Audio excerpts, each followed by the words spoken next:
दुनिया भर की तरह पाकिस्तान में भी बड़ी तेज़ी के साथ पेट्रोल इंजन वाली मोटरसाइकिलों का इस्तेमाल तर्क करके इलेक्ट्रिक मोटरसाइकिल को ख़रीदने का रुझान नौजवान लड़के और लड़कियों में देखा जा रहा है। और ये लोग इंजन वाली मोटरसाइकिल का इस्तेमाल तर्क करके बैटरी वाली मोटरसाइकिल को ख़रीदने को तरजीह दे रहे हैं। सबसे ज़्यादा तब्दीली पंजाब के बड़े शहरों में नज़र आई है और अब इसके बाद कराची में भी लोगों में इलेक्ट्रिक स्कूटर का इस्तेमाल देखने में आ रहा है। इसकी सबसे बड़ी वजह यह है कि 10 से 20 हज़ार रुपये माहाना पेट्रोल की बचत है। दूसरा, ये मोटरसाइकिल 50 किलोमीटर फ़ी घंटे की रफ्तार से चलती है, जिससे रीढ़ की हड्डी के अमराज भी नहीं होते हैं। बज़ाहिर है कि पाकिस्तान में भी दुनिया भर की तरह इलेक्ट्रिक स्कूटर तब्दीली माहौल का सबब बन रही है और इससे माहौलियाती आलूदगी में भी कमी आ रही है। बिस्मिल्लाहिर्रहमानिर्रहीम। मैं अपने program weekend affair with Imran Zakir में अपने तमाम नाजरीन को मेरा सलाम। जैसा कि आपके इल्म में होगा कि मेरे अक्सर प्रोग्राम जो होते हैं वो मईशत के गिर्द ही घूमते हैं और आज का प्रोग्राम भी किसी हद तक मईशत के हवाले से ही है। और आज हम बात करेंगे पाकिस्तान की ज़बूई हाली मईशत के बारे में कि मईशत जो हमारी इस वक्त तनज़्ज़ुली का शिकार है, जिसकी एक बड़ी अहम वजह जो है वो हमारे इम्पोर्ट बिल्स हैं। और इम्पोर्ट बिल्स भी कौन से? ऑयल के इम्पोर्ट बिल्स हैं कि हमारे यहाँ तो हर महीने हर साल आप ही देखें कि हमारे यहाँ अरबों डॉलर की जो है वो पेट्रोलियम प्रोडक्ट जो है वो पाकिस्तान में इंपोर्ट होते हैं। आखिर इन पेट्रोलियम और ऑयल प्रोडक्ट इंपोर्ट क्यों होते हैं? उसकी इंपोर्ट की वजह यह है कि हमारे मुल्क में अभी तक पेट्रोल इंजन है। जब पेट्रोल इंजन रहेंगे इस मुल्क में तो पेट्रोल इंपोर्ट होता रहेगा, और पेट्रोल अगर इंपोर्ट होता रहेगा तो पाकिस्तान की मईशत कभी भी संभल नहीं पाएगी। इस मसले का वाहिद हल ये है कि हम अपनी इंजन की कन्वर्जन हो और वो एनवायरनमेंट फ्रेंडली की तरफ वो जाएं, और हमारे यहाँ एनवायरनमेंट फ्रेंडली व्हीकल्स आएँ, ई व्हीकल्स आएँ, ई मोटरसाइकिल्स आएँ, ई थ्री व्हीलर्स आएँ, जिसकी वजह से पेट्रोलियम की इंपोर्ट और ऑयल प्रोडक्ट्स की इंपोर्ट कम से कम हो। दूसरा सबसे बड़ा मसला जो आजकल आप सुन रहे होंगे वो हमारे IPPs यानी इंडिपेंडेंट पावर प्रोजेक्ट्स, जो कि दूसरा एक पाकिस्तान की मईशत के लिए एक बहुत बड़ा चैलेंज है। तो अल्लाह ताला, उम्मीद करते हैं कि अल्लाह ताला इससे भी हमारी जान छुड़ाए। बहरहाल हम अपने प्रोग्राम की तरफ जाते हैं और आज हम अब ई बाइक्स के बारे में बात करेंगे कि ई बाइक्स का रोड मैप कैसे बनेगा, ई बाइक्स किस तरह से पाकिस्तान में आ सकती हैं, हमारी गवर्नमेंट को क्या पॉलिसीज़ इस सिलसिले में इख्तियार करनी चाहिए ताकि आवाम भी फैसिलिटेट हो। और आपके इल्म में होगा कि कराची में हीट स्ट्रोक, इस्लामाबाद की सर्दी के लोग मगरिब के बाद कंबल का इस्तेमाल करें, ये तमाम की तमाम जो इंडिकेशंस हैं वो मौसमियाती तब्दीलियों की तरफ हमें रोशनास कराती हैं, उस तरफ मुतवज्जा करती हैं कि इस वक्त पाकिस्तान के मौसम की ये सूरत हाल चल रही है। और इसका वाहिद हल जो है वो कार्बन इमिशन की कमी है। आप देखें पंजाब के अंदर सर्दियों में स्मोक की क्या सूरत हाल होगी, आप कराची का हाल देखेंगे, कराची में इस वक्त पॉल्यूशन की सूरत हाल इस वक्त क्या है।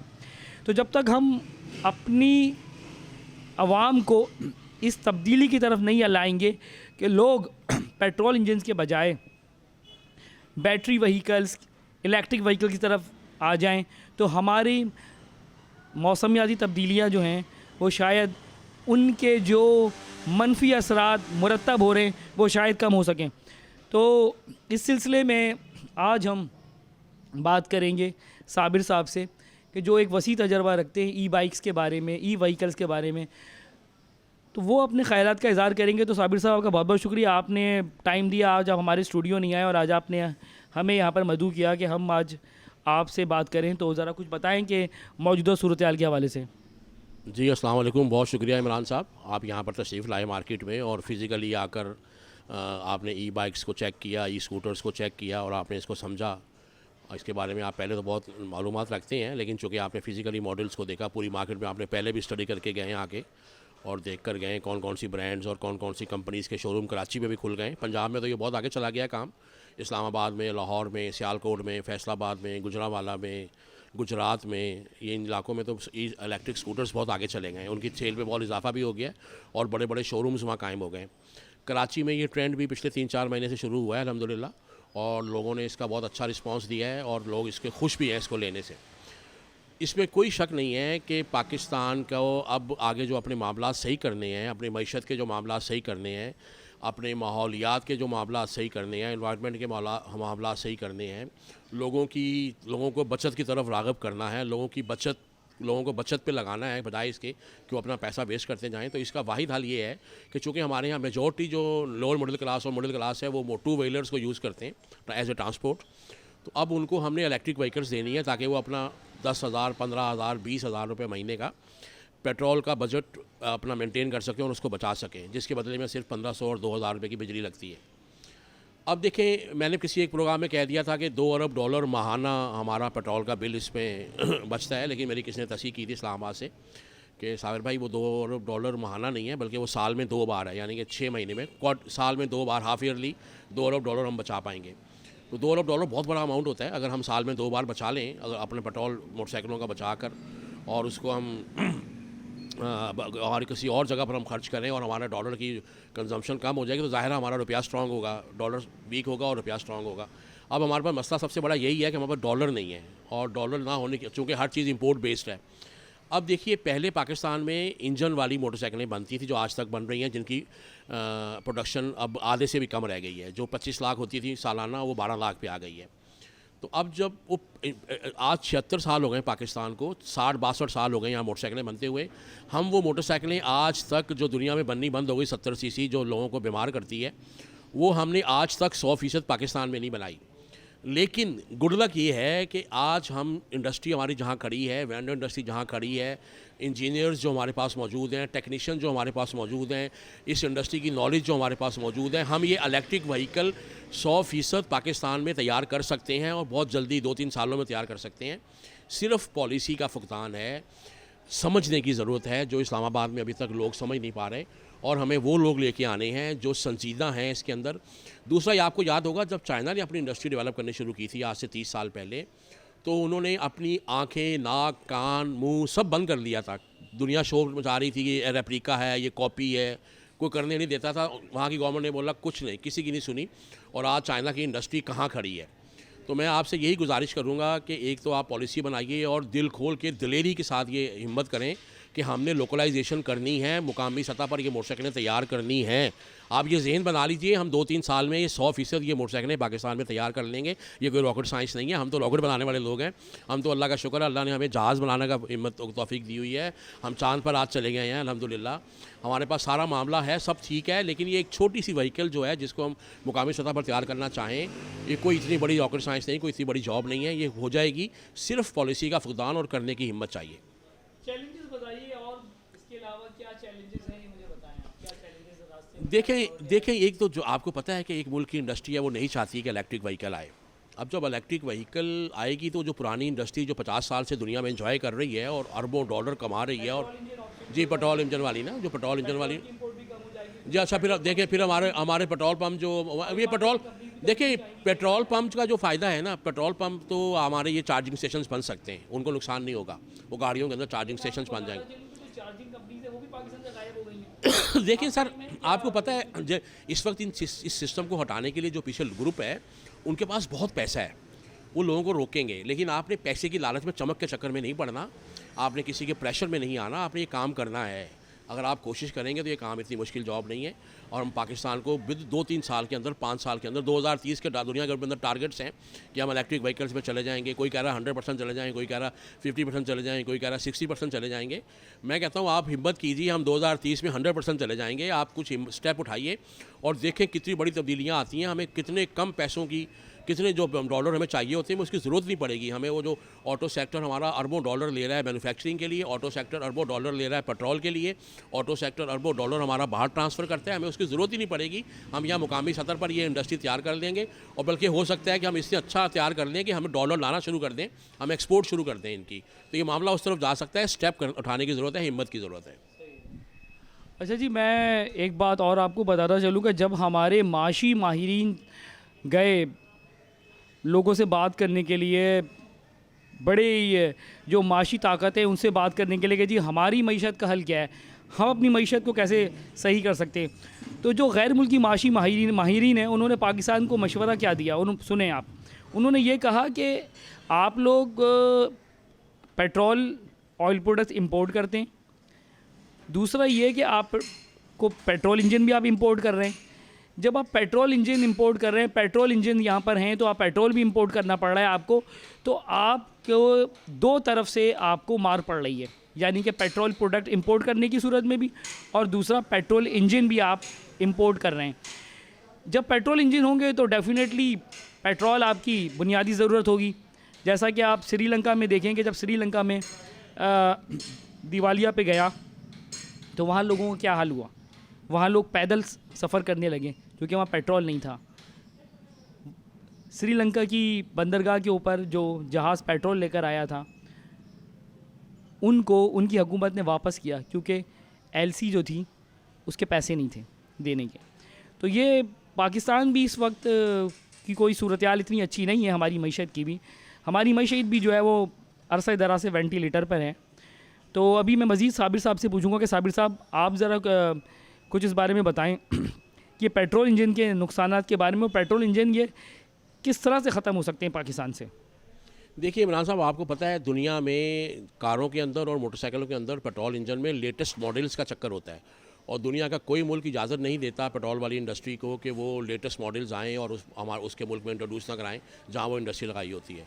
हमारे मुल्क में हमारी नाकिस पॉलिसी कह लें या मुसलसल हुकूमतों की तब्दीली कह लें या कुछ जो डिपार्टमेंट इसको देखते हैं वहाँ पर एक ग्रुप्स का जो कब्ज़ा है वो कह लें कि नए मॉडल्स पाकिस्तान में नहीं दिए जाते और 20-20 साल 30-30 साल पुराने मॉडल्स पे यहाँ मुसलसल लोगों को महंगे दामों बेचा जाता है। ऐसे ही मोटरसाइकिलों के अंदर है, ऐसे ही कारों के अंदर है, 2 व्हीलर 4 व्हीलर पेट्रोल वाला। एक तो हमें आप ये लेटेस्ट मॉडल नहीं देते, कुछ नहीं देते, पैसे आप हमसे बहुत ज़्यादा लेते हैं। अगर फ़र्ज़ करें कोई जापान की इंडस्ट्री है तो वो जापान के मुकाबले में पाकिस्तान में कई गुना ज़्यादा पैसे ले रहा होता है। ऐसे ही अगर कोई चाइना की इंडस्ट्री है वो भी यहाँ महंगे दामों बिकती है। चाइना की इंडस्ट्री में ये होता है कि मुकाबला खड़ा हो जाता है, बहुत सारी कंपनियाँ आ जाती हैं तो उसका रेट गिर जाता है। या यूरोपियन कंपनियाँ आ जाती हैं तो उनका भी वो मोनोपोली होती है और बहुत महंगे दामों माल बेचते हैं। तो एक तो हमें आप अच्छे मॉडल नहीं देते, ऊपर से आप महंगा बेचते हैं, ऊपर फिर उसके जब जो आप चीज़ें उनके अच्छे तरीके से वहाँ उसकी वो अवेलेबल नहीं होती, पार्ट्स वगैरह अवेलेबल नहीं होते। तो ये देखें, ये इंडस्ट्री कमज़ोर है, ये इंडस्ट्री इजारादारी कायम किए बैठी है, ये इंडस्ट्री मुल्क के अंदर बहरान पैदा कर रही है, ये इंडस्ट्री हमारे डॉलर्स को खा रही है, ये इंडस्ट्री लोकलाइजेशन के नाम पे, लोकल इंडस्ट्री के नाम पे, वेंडर डेवलपमेंट पे नाम पे झूठ बोल रहे हैं। मैं माज़रत के साथ ये सख्त अल्फाज कह गया। क्या कर रहे हैं मुझे बताएं। जब आप आज से 15 साल पहले आप आपकी जी आपने एक्सपोर्ट की, मैं आपको ये बताता हूँ। 15 साल पहले हम 70% लोकल इंडस्ट्री पर खड़े थे। 15 साल पहले लोकलाइजेशन की बातें हो रही थी कार इंडस्ट्री में, और मोटरसाइकिल इंडस्ट्री में 80 से 90% की लोकलाइजेशन की बातें हो रही थी। आज क्या हुआ है कि हमारी लोकलाइजेशन 30% नज़र आ रही है कार की और 50% नज़र आ रही है मोटरसाइकिल की। और मोटरसाइकिल के कुछ मॉडल ऐसे हैं जो 100% इंपोर्ट होते हैं और लोकल के नाम पर असेंबल किए जाते हैं। जो पेट्रोल वाली व्हीकल की मैं बात कर रहा हूँ आपको, बहुत सारे मॉडल मोटरसाइकिल में। तो ये क्या है आपकी, किधर वो आप 15 साल पहले 70% पे खड़े थे, आज आप 30% पे खड़े हैं। ये क्या चीज़ है, आपने क्या डेवलपमेंट की है, किधर हैं वो लोकल पुर्जे जो आप बनाते थे। क्या टायर बनाना, सीटें बनाना, केबल्स बनाना, वायरिंग हार्डनेस करना, फ्रेम की वेल्डिंग करना, बॉडी को जोड़ के वेल्ड करना, उसके ऊपर पेंट करना, ये लोकलाइजेशन है। आपने क्या किया है, आपने क्या उसमें हाईटेक पार्ट्स बनाए हैं, क्या आपने शॉक अब्जॉर्बर पे काम किया है, क्या आपने इंजन पे काम किया है, क्या आपने हाईटेक पुर्जों पे काम किया है, कुछ नहीं है। तो इसलिए जब आपका इतना हैवी इंपोर्ट बिल आप दे रहे हैं, उससे अच्छा है जिस तरह की आपने इंडस्ट्री यहाँ लगा रखी है, उससे अच्छा है ये जो यूज जैपनीज़ कार पाकिस्तान में आती है।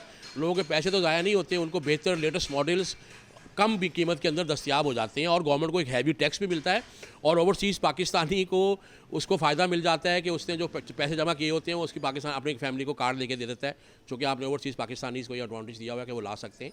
तो ये सारी चीज़ें नोट करने वाली हैं, आपको हम इन चीज़ों के ऊपर आप गौर करना चाहिए और हमें तब्दीली लानी चाहिए। बल्कि एक बात मैं आपको और कहूँ कि जो बाहर की गाड़ियाँ आती हैं यूज्ड, उनमें कम से कम सेफ्टी फ़ीचर्स होते हैं।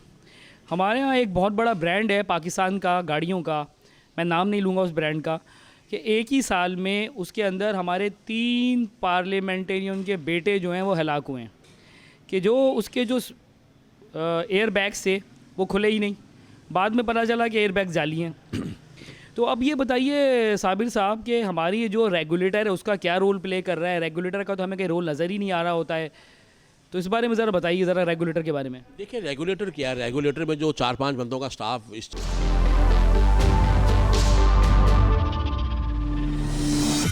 अब मेरे साथ तारिक नसीर साहब हैं, जो कि इस मार्केट के बड़े एक्सपीरियंस हैं और जिनका ताल्लुक़ आजकल इलेक्ट्रिक व्हीकल सेल से है। तो वो ज़रा इसके स्पेशल फ़ीचर्स के बारे में बताएंगे, इंजीनियरिंग एक्सीलेंस के बारे में बताएंगे कि ये जो ई व्हीकल्स आ रही है इनकी इंजीनियरिंग एक्सीलेंस क्या है, टेक्निकल फ़ीचर्स इनके क्या हैं, और ये गाड़ियाँ पेट्रोल इंजन से कैसे कितनी बेहतर हैं।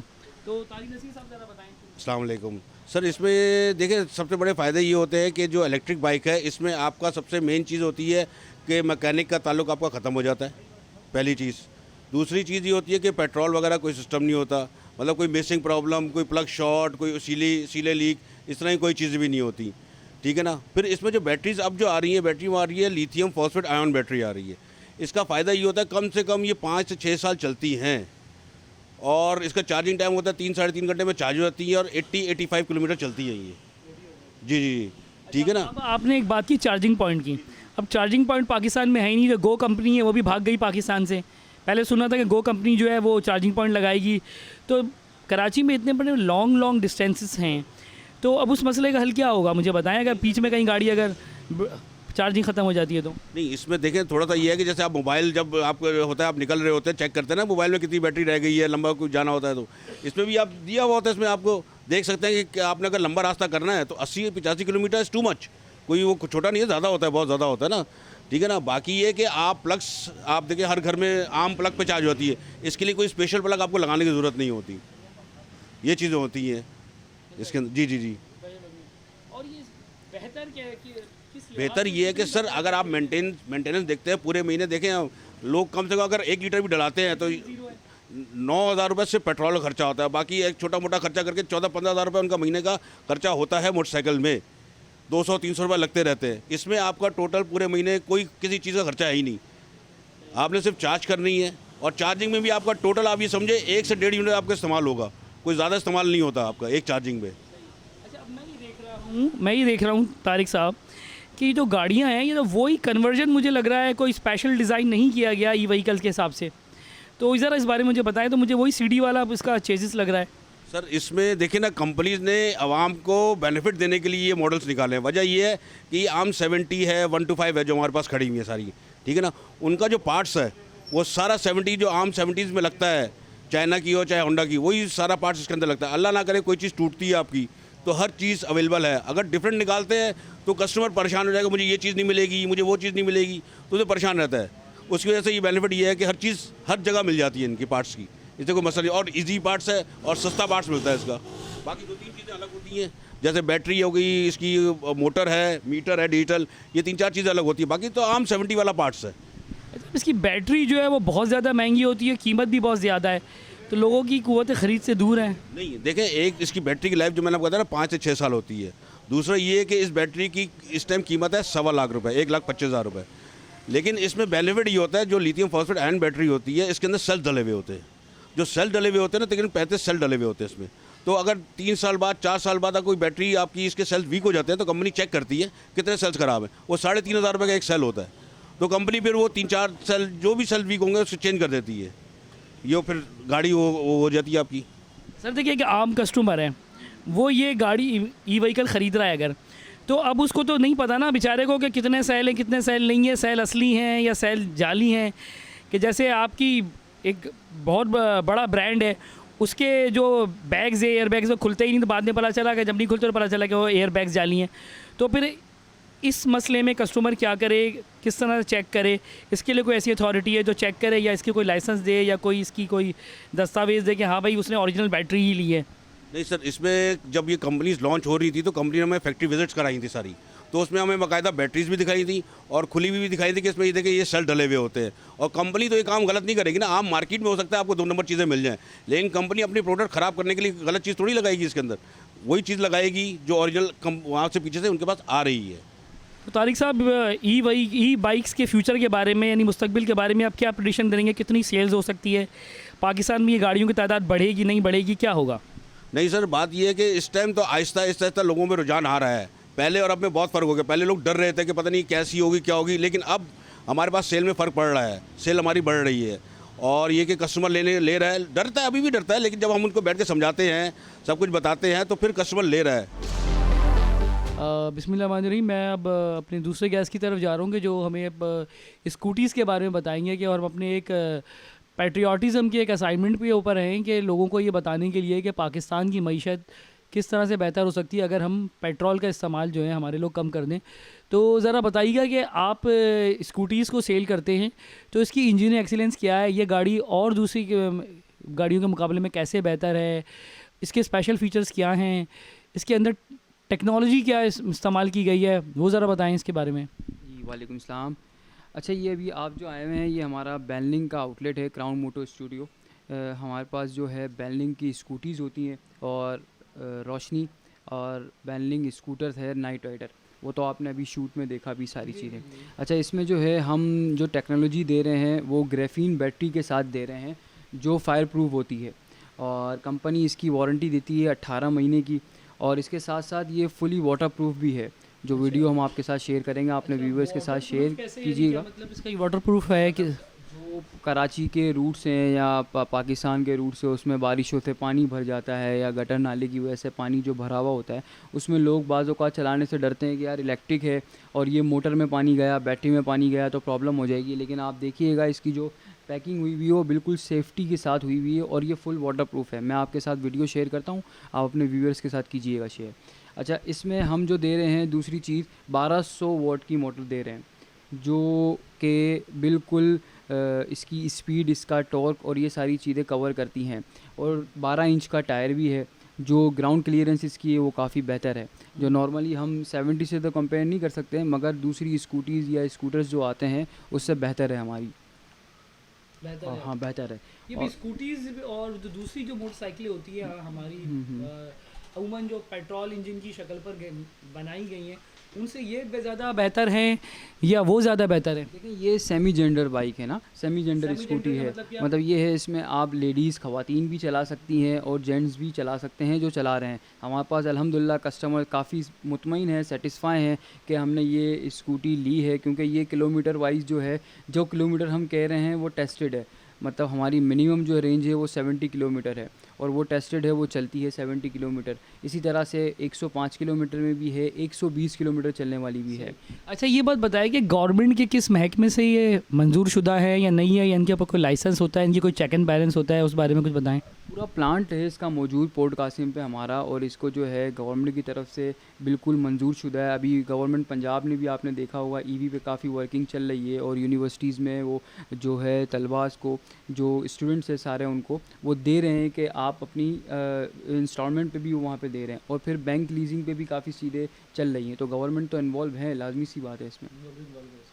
तो आप लोग का वास्ता जो कस्टमर से पड़ता है तो उनका फीडबैक क्या है और कस्टमर के इस वक्त क्या तासुरात है, क्योंकि अभी जहन साजी की ज़रूरत है किसी हद तक लोगों की, क्योंकि लोग अभी इस तरफ नहीं आ रहे हैं। फिर दूसरी एक बहुत बड़ी वजह ये है कि इनकी कीमतें ज़्यादा हैं। तो आप लोगों ने इस सिलसिले में क्या काविशें की हैं कि लोग उनकी एक जहन साजी करें और लोग जो हैं किसी तरह से एनवायरनमेंट फ्रेंडली सवारियों की तरफ आएँ?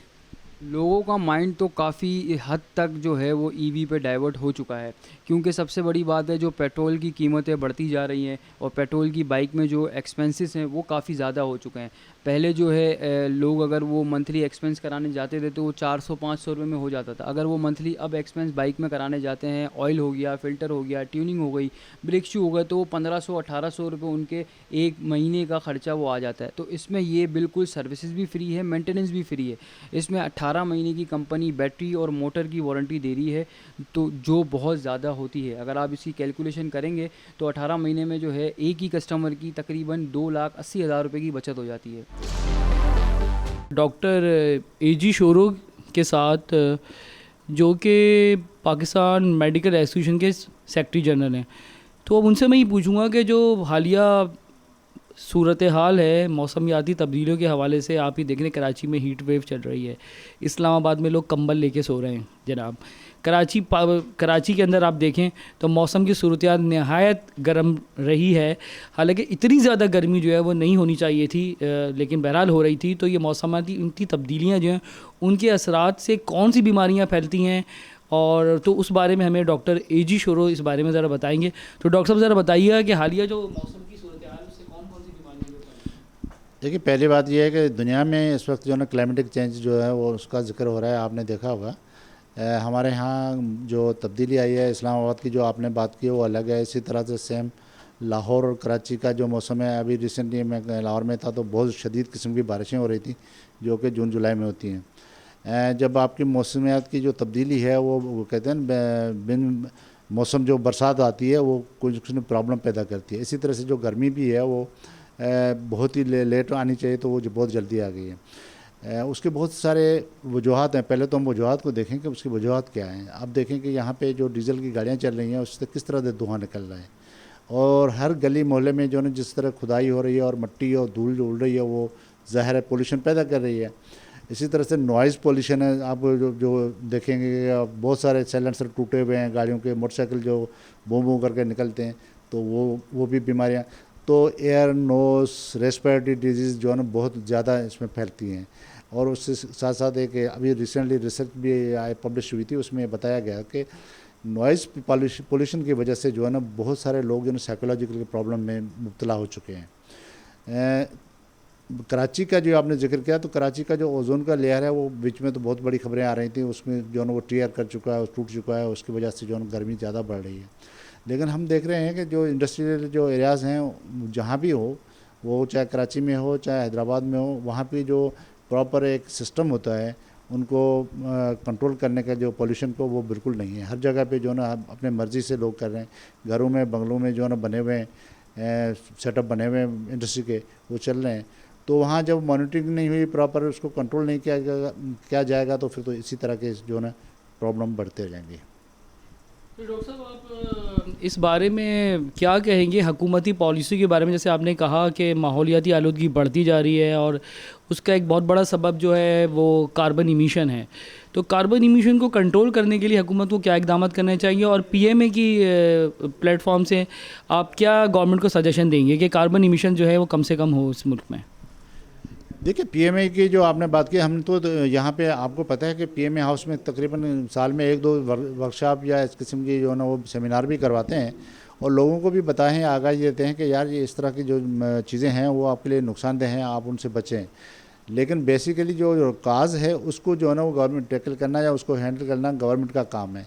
गवर्नमेंट को चाहिए कि जो ये कार्बन मोनोऑक्साइड जो फैला रहे हैं किसी न किसी तरीके से, वो गाड़ी से हो, मशीन से हो, या इंजन से हो, या फैक्ट्री से हो, तो उसको कंट्रोल करना है। उसके इदारे बने हुए हैं, प्रॉपर इदारे जब जो फ़ाल नहीं है, मेरे ख्याल में इस वक्त जो उनकी रिस्पॉन्सिबिलिटी है वो पूरी नहीं कर पा रहे हैं, जिसकी वजह से ये इश्यूज़ पैदा हो रहे हैं। तो गवर्नमेंट एक मरतबा जो है ना वो कहते हैं ना, जब जहाँ विल होता है वहाँ वे होता है।